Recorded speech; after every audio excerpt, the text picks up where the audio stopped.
3. Welcome to Arts and Leisure on the HAN Network. This is our weekly program featuring everything that is coming up in the area's music, arts, and entertainment scene. We will interview local artists, authors, musicians, and even some nationally recognized names who may be performing here in our area. We will have movie reviews and film suggestions from the real dad, Mark Schumann, and etiquette tips from Catherine Michaels. This is your all-access pass, and here are your hosts, Arts and Leisure editor Sally Sanders and our entertainment reporter Steve Coulter. Welcome to Arts and Leisure on the HAN Network. I'm your host, Steve Coulter. I'm joined here on the couch with Sally Sanders, Mark Schumann. As always, we're going to be previewing the New York Film Festival later on. We're going to be talking with Jack Stenson, author. But first, films. The festival starts Friday. Are you going to go down, Mark, and see what's there? I am.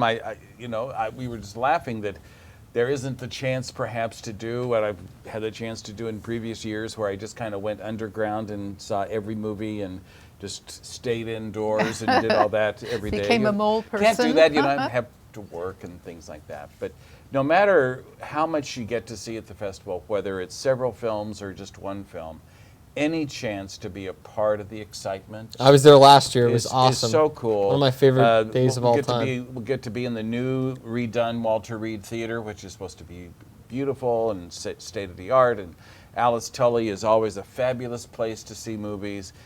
The chance to be a part of such a curated festival. What's unique about the New York Film Festival versus Tribeca in the spring, or the ones that get all the Ballet, Toronto, and Telluride, is this is truly a curated festival. They look at hundreds of entries, and they say, what is the best combination that will truly represent? And a combination is certainly what they have. They have Belgium, and film in the world, South Korea, and all over so the world, New Zealand. It's not necessarily like some festivals do to be the platform for the future Oscar winners, although there have been certainly many that 12 Years a Slave, Birdman, I believe.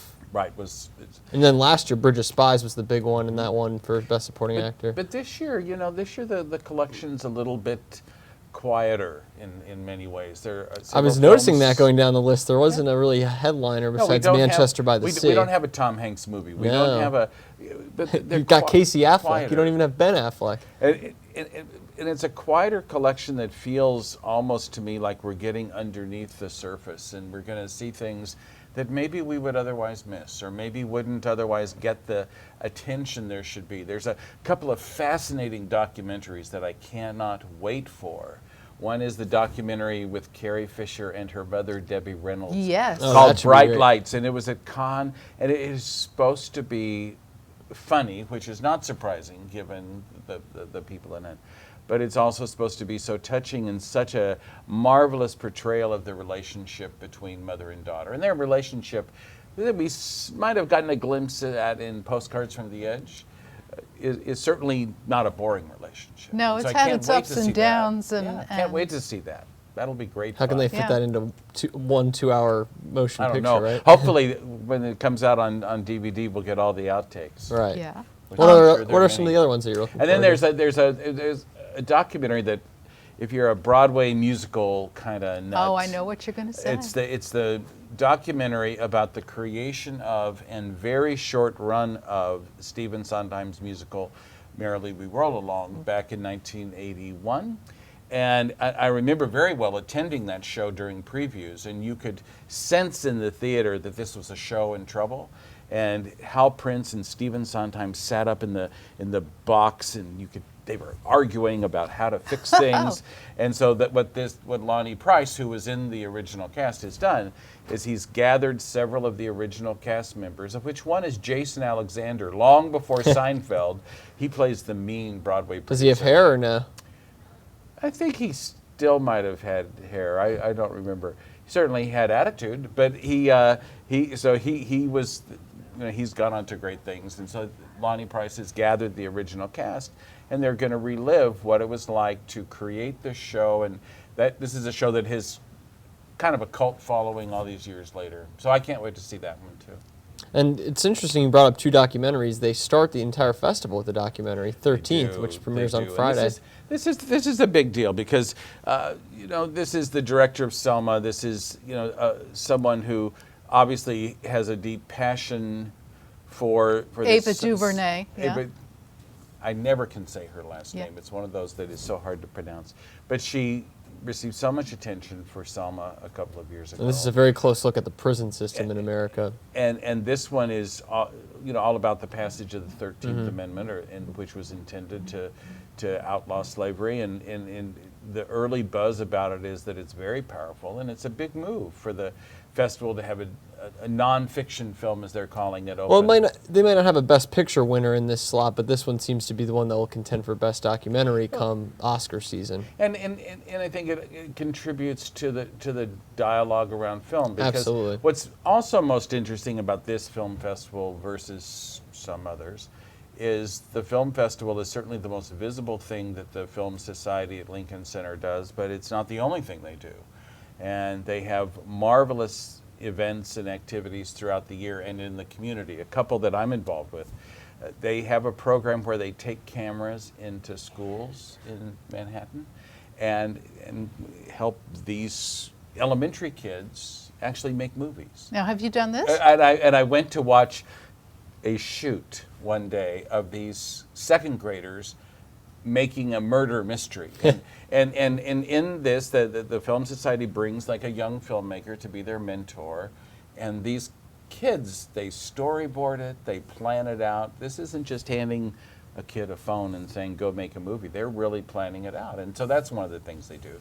And then they're getting ready to have a film festival for children, children as movie viewers, which I think is a very cool idea in November. That's very unique for a film festival. It's a great idea. So they do a lot of things, but this is obviously the big event. Of the films that will certainly get a lot of attention that are going to be shown at the festival, Manchester by the Sea. Yeah, that's the big one. Kenneth Lonergan. You can count on me. He's the best. You know, this is, I think, his third film. I think he made one after You Can Count on Me, and he just is. He's such a beautiful writer, and he knows family dynamics so well. And the clips I've seen of this, the interaction between Casey Affleck and Kyle Chandler. Well, and Kyle Chandler and Michelle Lucas Williams. Hedges, Yeah. the boy who's the focus of the whole film. He gets it so well, and wait. Are you going to go see it on Saturday night when it makes the world premiere? Or no? Yes. See, Mark remembered to apply for his credentials. I was too busy with work that I completely forgot. Well, it was at the last minute. But, I can't wait to see it. And he's going to actually do a Q&A. Yeah. And he's... Last year I got to see the cast of Steve Jobs. That was like one of the coolest experiences really I've ever cool. had with the Q&A. Which is one of the great things, again, the festival does at so many of the screenings is they bring the cast and they bring the filmmakers. Oh, I'll never forget it. They came right out. Wonderful commentary about what it took to make the movies, and that's almost every film they do this for, right? And it really breaks down the walls, and it makes you feel like you're learning a lot about film and the state of film, and certainly the evolution of film. They also have several scheduled discussions about what the future of film should be. There's a lot of discussion about what should the distribution channels of film be, and that's the big one, isn't it? When you look at how television has reinvented itself, how can film reinvent itself? How can film do the same thing? Yeah. One of the films that I just want to throw out there is I, Daniel Blake. Yeah, that won at Cannes. Big winner at Cannes, and I just saw a little bit of that, and boy, that's a gripping film and something I really want to see. It's supposed to be excellent. I can't wait to see 20th Century Women. Yeah, Annette Bening. I was going to say that's another one that could win an Oscar. All of us who love Annette Bening, every time there's an Annette Bening picture, we go, maybe this is the year, and then somebody wonderful comes in and takes it away from her. Friends of mine who have seen this say that she is stunning. It could be the year. It could be the year. It could be the year, but then this is going to be a very competitive year for women. What's one that might not be on everybody's radar that you're looking forward to seeing? Well, I think certainly Moonlight is one that... I've heard great things about Moonlight. When they scheduled it, it had not received a lot of buzz, but then it played at Telluride, and it's gotten a lot of and buzz, had huge buzz. Right. Buzz. Thank you. How does that work? I thought if you were in Toronto, you didn't come to New York. You know, there have been different rules. 12 Years a over Slave the did years. Toronto and New York, yeah. There have been different ways they've looked at it over time. But this year, this particular film was selected, I think, even before maybe it was selected some other places. So that'll It's be coming it. on And hot that to the shows circuit. That shows on Sunday. Yes, it does. Shows on Sunday. So the festival. So you're going to be down there all weekend. So I basically. am You're very interested. excited. So it starts Friday. It runs through October the 16th. There are still tickets available, and the ticketing is reasonable in price, and it's just a great time. And their website is filmlink.org. Yes. Correct. Yes. And what can you tell us about the one that's closing out the festival, The Lost City of Z? I don't know about it. I can't wait to see it. It's on your list. Yeah, I was watching the trailer for it, and no, I was not on quite mine. impressed. I had not I don't know heard a lot anything about it. and it's one that hasn't been over buzzed. Because the reason why I bring it up is because last year you mentioned at the beginning of the show, Bridge of Spies was the closing picture, And Tom Bridge- Hanks movie. Now and- this one's very under the radar. And so it'll be interesting because there have been some closing pictures that have been very big, like Birdman was the closing picture, and that was big. Then the one year it was the Don Cheadle film about Miles Davis, which was... Oh, was that the closing last year? Which was just such a disappointment. Yeah, I remember you You've didn't been like to that this one. big festival with all these high points. I think Bridge of Spies was the middle. You know, Middle? They always pick one. Okay, that's a you're big right. One in the middle. Yeah, This yeah. year Yeah. it's 20th You're century right. women. But, so it'll be interesting to see. Be interesting. Now, I don't think the festival has enough Kristen Stewart, because I think she's in 20... Only 3 movies. Yeah. I think, yeah. And she's actually every year they do a tribute to an actress. In the past, it's Robert Redford one year, Richard Gere one year. So this year it's Kristen Stewart. It's unbelievable. Really? And she still has another She's so movie coming young. out later with Ang Lee later this year. That'll be her 5th movie this year. We should do a segment on Kristen Stewart, I guess, is what we're getting towards. She's so good. Yeah. And she obviously this year she's had a great year because she's really shown her range. Doing You have Cafe comedy. Society, you have Yep. 3 at this festival, and then Right. you've got the Ang Lee picture that's coming Yeah. later this year. An amazing year So- for her. Sally, is there anything that you wanted to mention? I did want to mention Tony Erdmann, which is a Is that the German Romanian? film. Oh, German? German film. Yeah, supposed to be It's very a good. screwball comedy, and it's this hippie father of maybe late 60s, whose daughter is a rising corporate executive, and he's trying. First, he tells her he's going to find a substitute daughter, and then he decides to just insert himself into her life in all kinds of crazy situations. German humor is a little bit twisted. Well, and they this need one more looked like comedy fun. at these festivals. Well, It's in always fact, too serious. It reminds me, you were asking about the ones under the radar. There's a French comedy that I want to see called Graduation.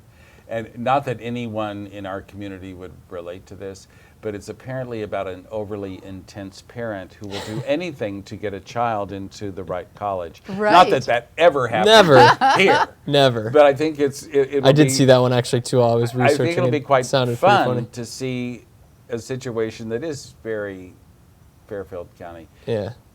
handled by the French, which means they'll talk a lot more about it and they'll drink a lot of coffee. And there'll be a lot more bureaucracy involved too, I think. Yeah, apparently People stamping forms and- apparently it has a lot of fun with the bureaucracy. I'm sure it does. So yeah. that'll be great fun. Well, New York Film Festival kicks off Friday. It lasts until October 16th. Mark That's right. Schumann, as always, thank you so Oh, much thank for coming you. onto the couch and Thank talking you. movies with us. Have a great time this weekend. We've got the Well- author of The Life and Times of the Great Danbury State Fair coming up on the couch next. We're going to go to a commercial break and we'll be right back. I'm a filthy rich executive.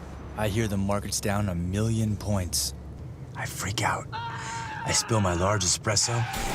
The searing pain makes me slam on the brakes. Uh-oh, your fault. And your cut rate insurance may not cover my $90,000 car, so I sue you, because that's what I do. So get Allstate. You can save money and be better protected from mayhem, like me. Visit your local Allstate agent, Nick Montanero, at 6528 Main Street in Trumbull for a personalized quote. Have a sports injury or a slip and fall that needs immediate care? Coastal Ortho Express Urgent Care gives you direct access to an orthopedic specialist fast, without an appointment. Biking, golf, tennis, soccer, whatever the sports injury is, sprain or fracture, Coastal Ortho Express can help. Coastal Ortho Express Urgent Care, open Monday through Saturday, now in 2 locations. The iPark building at 761 Main Avenue in Norwalk and 36 Old Kings Highway South in Darien. Or go to coastalorthoexpress.com, like them on Facebook. At Mex on Main, Trumbull's very own Mexican grill, we're all about fresh, fast, and friendly service. Our Main Street restaurant offers the best in traditional and non-traditional Mexican dishes, with only the best ingredients, never frozen. From authentic burritos, fajitas, quesadillas, and salads, we have something on the menu for everyone in the family. And enjoy our open salsa bar, giving you more ways to customize your meal. Stop in for lunch or dinner at 6528 Main Street, Trumbull, or find out more at mexonmain.com. At Greenwood Physical Therapy of Bethel, individualized care, knowledgeable staff, and state-of-the-art equipment provide the best of orthopedic and sports medicine services. Our experienced therapists at Greenwood provide the highest level of knowledge and care. Greenwood accepts most kinds of insurance, and staff are there to answer your questions. Open Monday through Friday from 7 a.m. to 7 p.m., the clinic serves the greater Danbury area and is a convenient drive from Reading. Appointments are available within 24 hours. Just call 203-917-4792 or visit greenwoodphysicaltherapy.com for more information. At the Ridgefield Suzuki School, we believe that every child can. Using the internationally recognized Suzuki method, children learn to play their instrument in an environment of encouragement, parental support, and community. The Suzuki approach seeks to develop the whole child to help unfold his or her natural potential to learn. Private lessons and group classes are offered on violin, viola, cello, and piano for children ages 4 and up, and young children can enroll in their school's early childhood classes before beginning an instrument. The Ridgefield Suzuki School, nurturing a love of music in all children. Call us at 203-403-2667 or visit ridgefieldsuzuki.com. If you're watching this broadcast, you're not alone. The HAN network is available for 200,000 Connecticut cable customers on the Frontier Network, and we've also reached 1.7 million viewers on our free live streaming sports, news, and entertainment broadcasts. To reach our rapidly growing audience, contact Advertising Director Jessica Murrin at 203-273-7312 or email jessica@han.network. Welcome back to Arts and Leisure on the HAN Network. I'm joined on the couch now with Sally and author of the new book, The Life and Times of the Great Danbury State Fair, Jack Stenson. Jack, welcome to the couch. How are you doing? Glad to be here. Yeah, now this book has roots that trace back to the 1950s, is that correct? Yeah, or even earlier, actually, I should say. Well, the roots trace back to the beginning of the fair, which was 1869. But the book itself is a bit unusual in that it's written by 2 authors and not in conjunction with each other. Usually picked up 60 years later, right? Exactly. My grandmother, who was Mrs. Leahy, who was the wife of John W. Leahy, that was the last owner of the fair, he cajoled her into writing a book. And she was qualified. She was an English teacher and had a master's degree from Boston University. And he thought that, you know, if you're that smart, you ought to be able to write a book about the fair. So she did.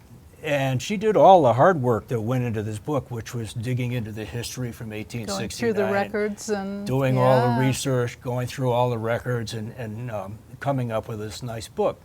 And her book was complete as of 1956. And things being what they are and Mr. Leahy being busy, they never published it. It got put away. I had heard that they were writing a book, and of course I was 11 or 12 years old at the time. And when they passed away and I cleaned out the attic of their house, lo and behold, I find this manuscript. There's the manuscript, yeah. Right.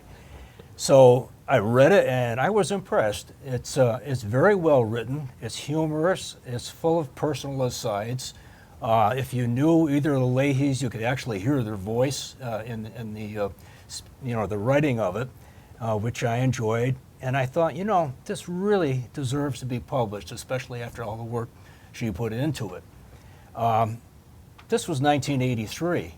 I was busy. I was raising my family. I was running our fuel business and had half a dozen other things going on. So it went back in the drawer. Back in the drawer.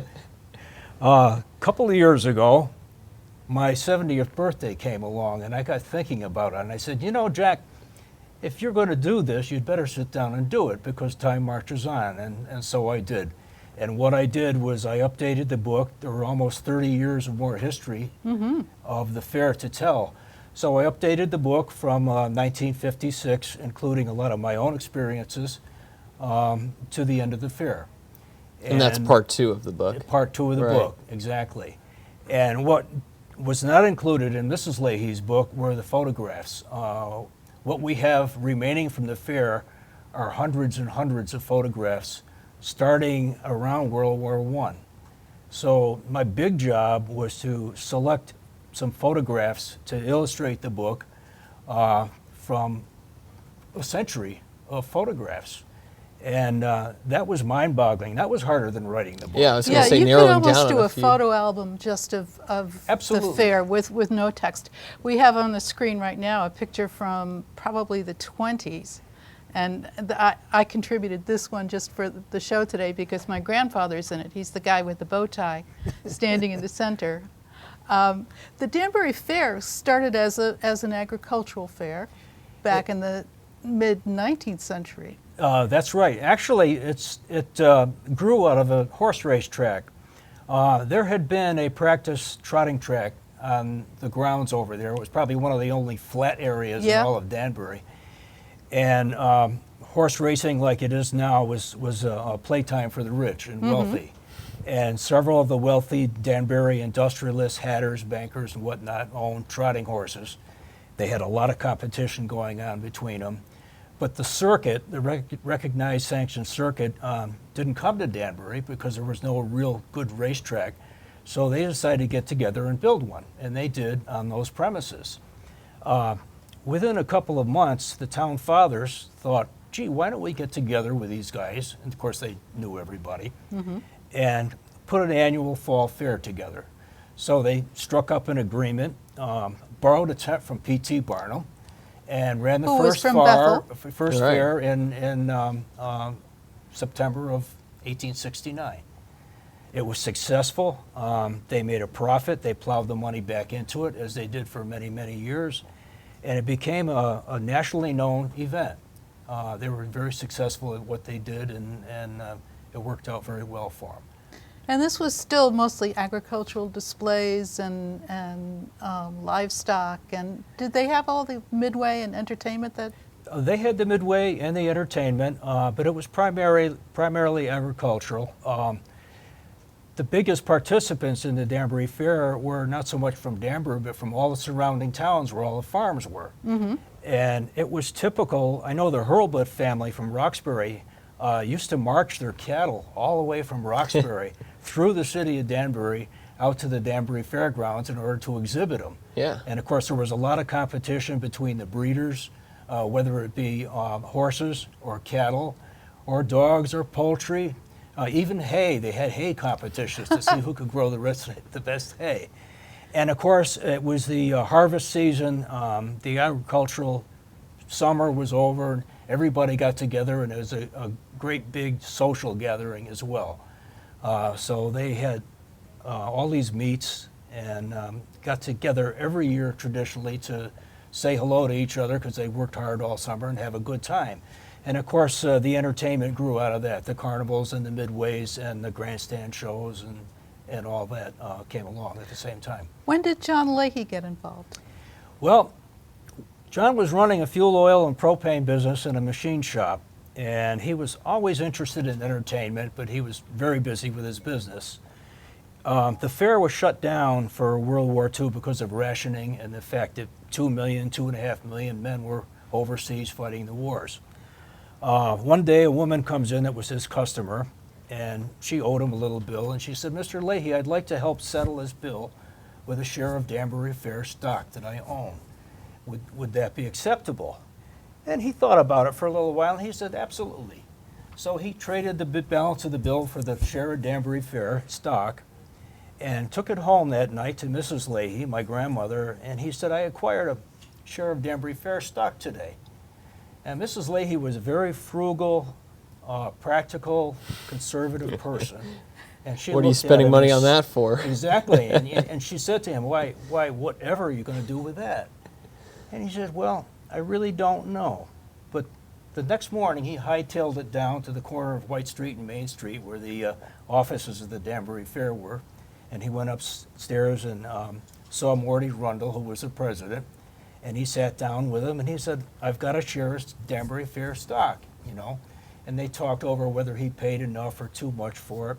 And Morty told him, you know, the fair's in pretty rough straits these years. We haven't had anything going on. We've got mortgages because we had a big fire before the war and we borrowed a lot of money. We've got maintenance and taxes and insurance, and this war is dragging on forever, and I'm not sure it's ever going to reopen. And Mr. Leahy said, well, maybe I'd like to buy more shares of stock. And Sounds like a crazy person. Exactly. Well, Mr. Rundle had no offspring that was interested in the fair, and he Sure. was getting into his 80s. So he thought, gee, here's somebody that's interested in plowing his own money and time and enthusiasm into this. So little by little, he sold him his stock, and John went around the countryside and found all these single shares of stock that a lot of people owned and bought them up and started to put his money into improving the fair and rebuilding the buildings, paving the walkways, adding the little green benches for people to sit on. And in 1946, as soon as the armistice was signed and the rationing was lifted, he started his first fair. And that was the beginning of another whole generation of the Danbury Fair. Now, did he call it the Great Danbury State Fair? Was that his? Yeah, it had been known as the Great Danbury Fair It had. already. And he was an entrepreneur, and when he saw an opportunity, he took advantage of it. And he got thinking, you know, most states have a state fair. Connecticut does not, and never did, and didn't seem interested in getting into that. So why don't I just call it the State Fair? It was the largest fair in the state, and so he did. It was deserving of the title. Exactly. That's what he thought. Yeah. And there was a little grumbling about it among here and there. Why is it the state fair? It's not official and whatnot. But he paid no attention to that. Nobody stopped him, and that was the name of it forever after. And I remember, I used to go to this when I was a kid, and, Sure. and he collected all kinds of interesting things for the fair, from World's Fairs, and he had Jumbo the elephant. I don't know where that came from, but there were so many weird displays in that fairgrounds that children still remember, I think, from going, even if they were, my sons are in their early 40s now, and they remember going as kids. And, Sure. and it was only One a of few the times. things that John recognized was that in the Danbury area, agriculture was beginning to die out, and we were becoming more urbanized, and we need to put together some entertainment for people who don't know a chicken from a goat. And so he started to buy these figurines and statues and started to build some larger-than-life statues. Paul Bunyan was one, right? Exactly. He had Farmer John and Uncle Sam and Paul Bunyan and a large Indian, a big waitress. He actually did an entire 8-horse Clydesdale hitch representing the Budweiser hitch because they came every other year with their hitch. And he ended up with hundreds of these figurines. He collected old wagons, he collected old tools. The place was a museum all by itself, Yeah. even without the carnival there. Yeah, yeah. And it became really the most unique fair in the United States because nobody else did anything like that. And it drew all kinds of celebrities. You have a picture in your book of Elizabeth Taylor and Mike Todd there. Right. Of course, we had all the governors. Governor's Day was Wednesday of Fair Week every year. So whether they were Republican or Democrat, they were all welcome.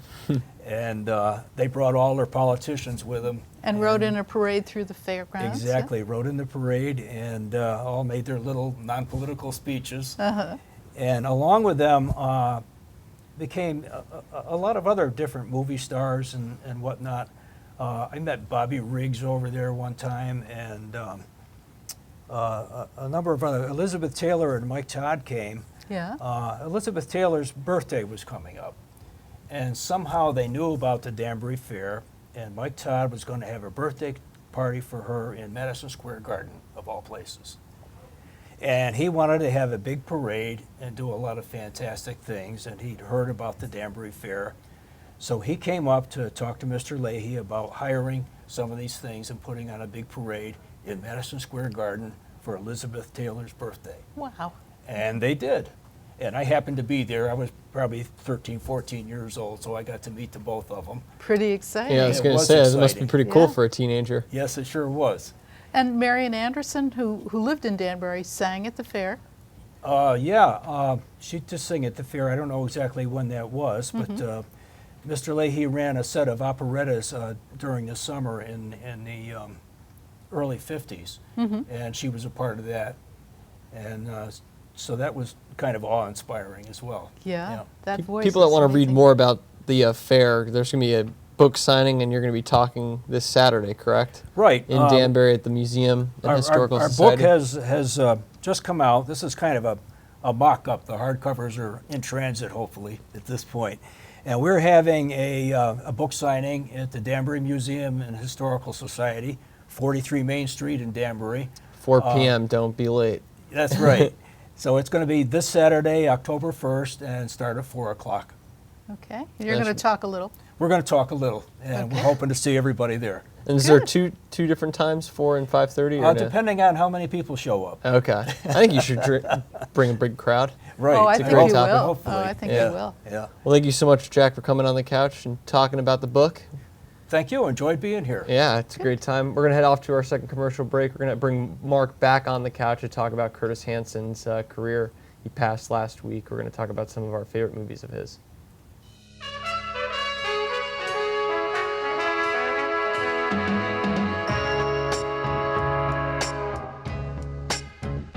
Washington Prime, now open on Main Street in Georgetown. Come enjoy our relaxed setting, excellent service, award-winning nightly happy hours, and feast on our creative new American cuisine. Connecticut Magazine's winner for Best Steak, Washington Prime of Georgetown. The leaves are changing, water temps dropping, and the sun is setting a little earlier each day. But there's still a lot of great boating, fishing, and coast time left before we see the first snow. And above all, remember, it's always summer at the Dock Shop. With loads of new fishing tackle and accessories, clothing, jewelry, and home decor, the Dock Shop is just what you need when you start to feel that New England autumn chill. Boater, beach bum, fisherman, or simply love the New England coast, this is a unique place to shop. The Dock Shop, 51 Tokenique Road, Darien, 609 Riverside Avenue, Westport, dockshop.com.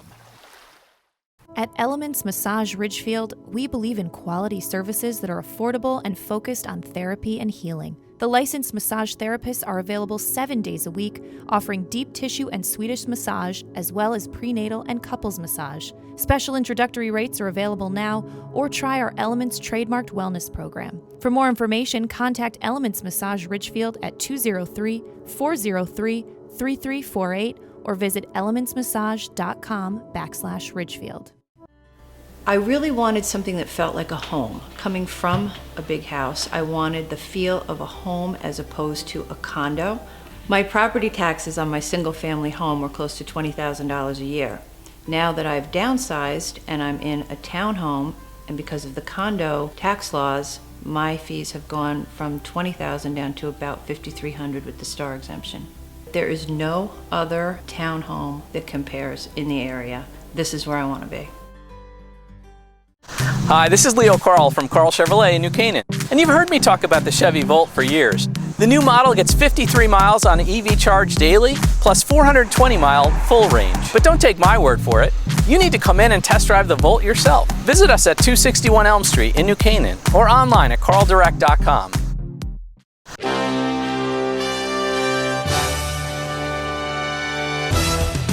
Give your day a jumpstart with the latest news, sports, weather, and more on Coffee Break, live on the HAN Network, weekdays at 11 a.m.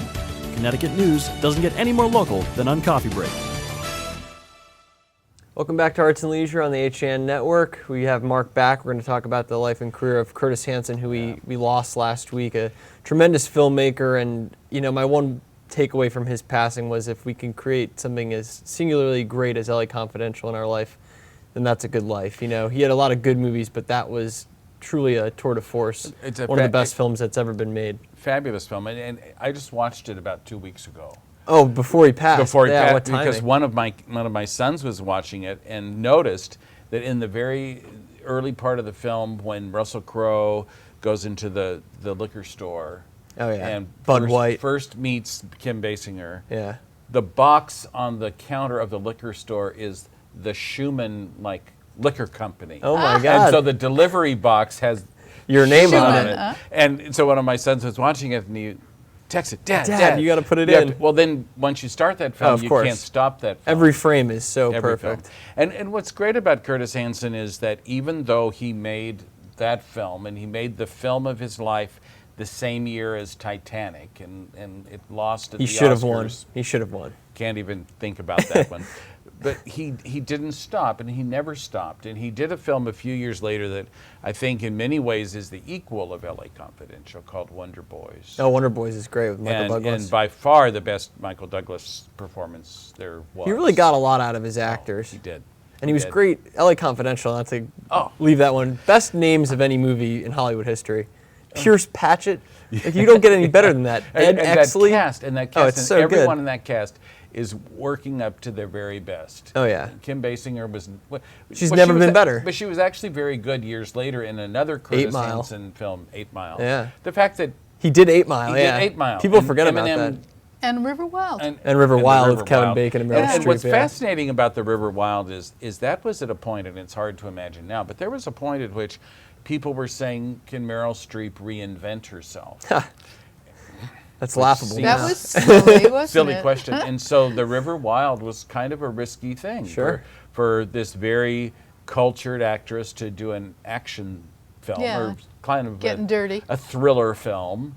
And she was quite good. The film's actually very good. Oh, it's great. It's and Kevin Bacon is so wonderful. And David Strathairn is the third lead. He's awesome. He's great in L.A. He's Confidential. Yeah, he's so good in the He is supporting good roles. in anything. Yeah. He's good in anything. But you think about in L.A. Confidential, and I was just so taken by how young they all look, because this was 20 whatever years ago. Russell Crowe looks like he's added 50 years to his life. Kevin Spacey Yeah. looks. Yes, Kevin Spacey. Yeah. Kevin Spacey, it's such a good part for him, and he's just part of the ensemble. Mm-hmm. It's such an ensemble piece. So what Curtis Hanson was able to do, in addition to bringing out the best in his actors, is he just knew how to tell a story. And so you go to even a film that I was never all that fond of, but made a lot of money, The Hand That Rocks the Cradle, because it was, one of those kind of babysitter mean thriller movies. But it tells a great story. He had a real belief in the plot having a beginning and a middle and an end. What a concept. And it's a tragic life, because he ended up, I think, very ill, and he died far too young. But Yeah, he wasn't. 71. Yeah. But he left his signature on film did. history He did. forever. That was one of the first movies I remember when I was learning about film in college. L.A. Confidential, I think, was on And page it is 3. such a beautifully made Yeah. film. Just so striking, his use of the camera, his use of the characters. Very spare dialogue. It's not a talky movie. It's just No. he And in a was year great. we've lost so many stars, I'm afraid we're going to forget about him. So I'm glad we have you on the couch to talk about his career and talk about his work.